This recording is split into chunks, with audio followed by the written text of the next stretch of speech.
It's yet another day where I have no idea what to vlog about. I don't know, it's just one of those days. Not a whole lot has happened, and I've got not a whole lot to report. Other than Linux stuff, again. And I'm sure you're all really itching to hear more about that, aren't you? Well, I might as well, because there's nothing else to talk about. One of the classic things of Linux is that it's very easy to break your install if you're not careful. I was not careful today. Here's the thing. I was going to stream a game on Monday. Didn't end up streaming for various reasons, but I was going to stream a game on Monday called N++. Excellent game, one of my favourites, and it had come up in a previous Flashpoint stream because the original game was Flash. And N++ is kind of the updated version. Really, really great.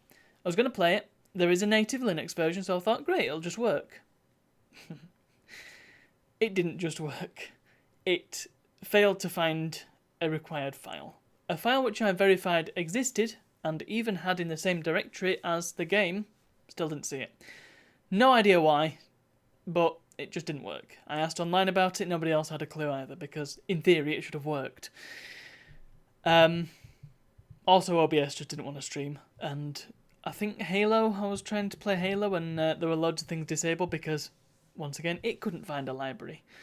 So, I was a little bit concerned that there was something up with my install. And so I thought, hey, what I'll do is I'll repartition my drive, so essentially make one part of the drive smaller, add a new bit to the drive, and then install a different Linux distro in there. So I went with Debian, which is I should have gone with that in the first place, because it is my favourite. I just thought, hey, there's reasons why I didn't think. I'll maybe get into it in a bit, if I've got time. Anyway, installed Debian into the new partition, and got it all set up, but then I tried booting into my my MX Linux installation, and it had completely broken. Thankfully, all my files were still there, and doubly thankfully I hadn't put too much on there as yet. I hadn't really had a chance. But the actual operating system itself, I don't know what had happened, it was just completely dead. It booted into a command line, which it wasn't supposed to do, and then you started the operating system up proper, trying not to use too much vernacular here, and it acted as if I'd not done anything with it. It was very weird, very, very weird. No idea what had happened. No icons were showing, none of the fonts were loading, even though they were installed. Bizarre. So it kind of made the decision for me, and thankfully, when I went in and set Debian up some more, and tried playing N++, well, lo and behold, it worked. So that was quite incredible. Haven't tried OBS yet, but I do intend to give it a go soon. And I haven't tried Halo yet because that's currently installing. But I suspect things that weren't working before now will hopefully work. So I've no idea what was up with MX. It's like the highest rated distro on distrowatch.com. And it's got a real pedigree. It's been around for like 20 years. So, I don't know. There's some weird configuration with it that I wasn't aware of, and it just didn't work for my particular use case. Debian, on the other hand, does. And since we're on the topic, why not talk about it? And I've got time.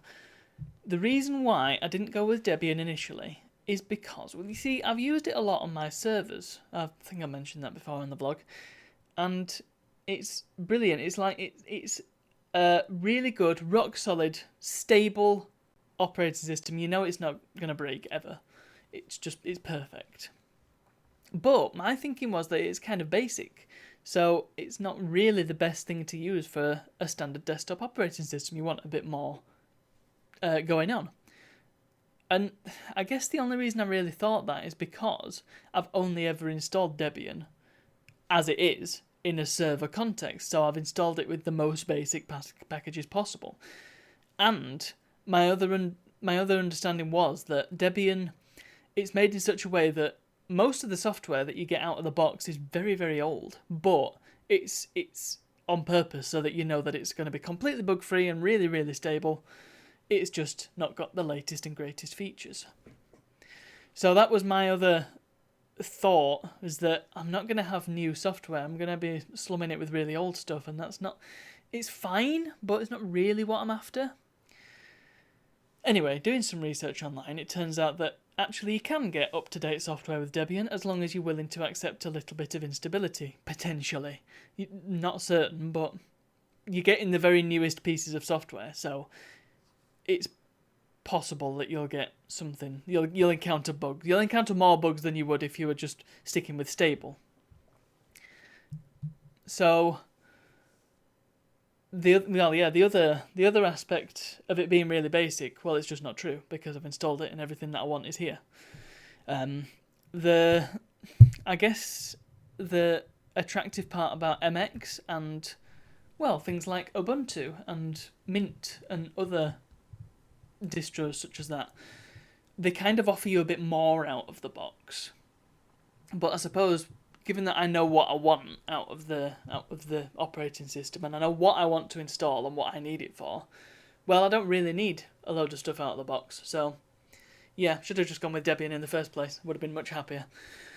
Anyway, that's that feels like a big waste of time, but I've learnt things. So there we go.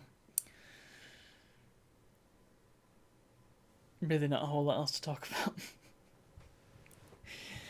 And that's kind of it. Maybe I'll try and come up with a proper topic tomorrow and then we can talk about something interesting. But in the meantime, I shall bid you adieu. Thank you very much for watching and I'll see you all tomorrow.